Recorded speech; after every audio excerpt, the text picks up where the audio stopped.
Good morning. Today, Mimzie's going to read Corduroy. This was a big favorite of Sawyer's when he was little. And this is a brand new copy. We got this in the mail free from Dolly Parton. We're going to read Corduroy. Let me shift over here so we can see the pictures because that's very important. Corduroy is a bear who once lived in the toy department of a big store. Day after day, he waited with all the other animals and dolls for somebody to come along and take him home. Ding!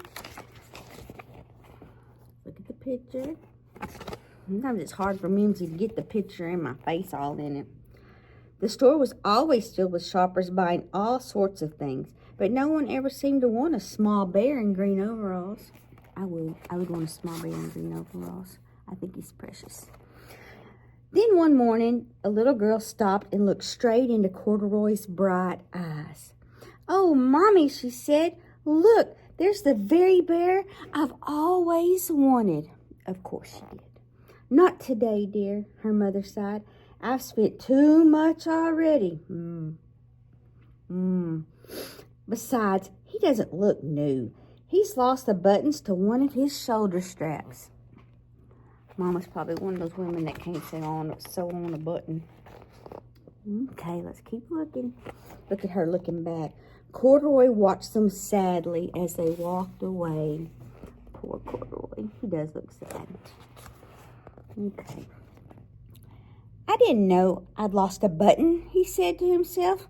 "Tonight, I'll go and see if I can find it." Bless his little heart. Let's take a look at him there. Oh, yeah, he's going on an adventure. Late that evening, when all the shoppers had gone and the doors were shut and locked, Corduroy climbed carefully down from his shelf and began searching everywhere on the floor for his lost button. Good luck, dude. I still lost a wedding ring in the river. Here we go. Suddenly, he felt the floor moving under him. Quite by accident, he had stepped onto an escalator, and up he went. Gotta be careful on those things. Could this be a mountain, he wondered? I think I've always wanted to climb a mountain. Same. Ooh, he's found a whole nother department of the store.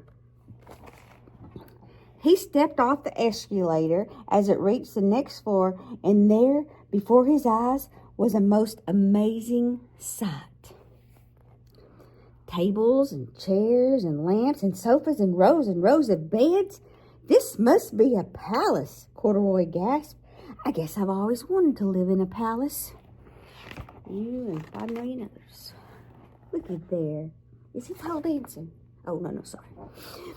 He yanked and pulled with both paws until pop!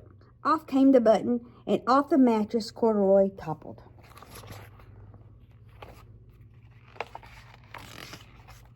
Hang on, time out. We're going back a page. He wandered around admiring the furniture. "This must be a bed," he said. "I've always wanted to sleep in a bed." And up he crawled onto a large, thick mattress. We're not copyrighting the 3 bears, are we?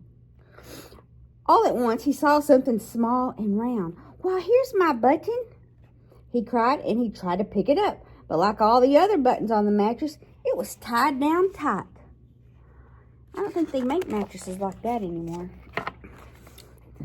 He yanked and pulled with both paws until pop! Off came the button, and off the mattress Corduroy toppled. Here's the next one. Bang into a tall floor lamp. Over it fell with a crash. Is it trouble?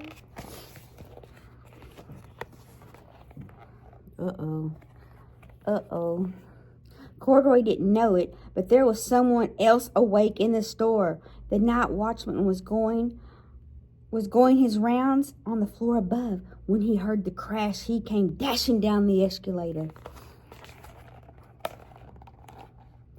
Now, who in the world did that?" he exclaimed. "Somebody must be hiding around here." Very deductive reasoning. What do we see? He flashed his light under and over sofas and beds until he came to the biggest bed of all. And there he saw 2 fuzzy brown ears sticking up from under the cover. "Hello," he said. "How did you get upstairs?" I frequently talk to inanimate objects myself. The watchman tucked Corduroy under his arm and carried him down the escalator and set him on the shelf in the toy department with the other animals and dolls.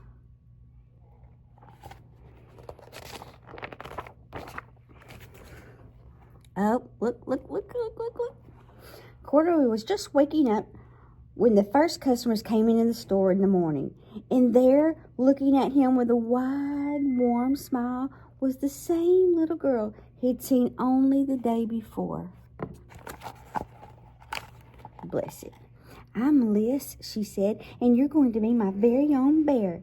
Last night, I counted what I've saved in my piggy bank, and my mother said I could bring you home." I love it. I love it.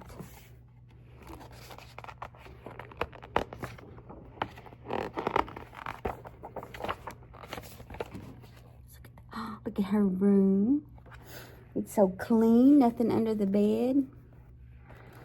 Corduroy blinked. There was a chair and a chest of drawers, and alongside a girl-sized bed stood a little bed, just the right size for him. Oh, look at it. It's a little Corduroy-sized bed. There's nothing under that bed either. The room was small, nothing like the enormous palace in the department store. "This must be home," he said. "I know I've always wanted a home." Oh, Lisa sat down with Corduroy on her lap and began to sew a button on his overalls. "I like you the way you are," she said, "but you'll be more comfortable with your shoulder strap fastened." Well, how thoughtful of Lisa.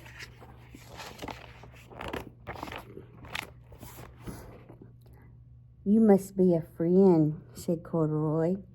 "I've always wanted a friend." "Me too," said Lisa, and gave him a big hug.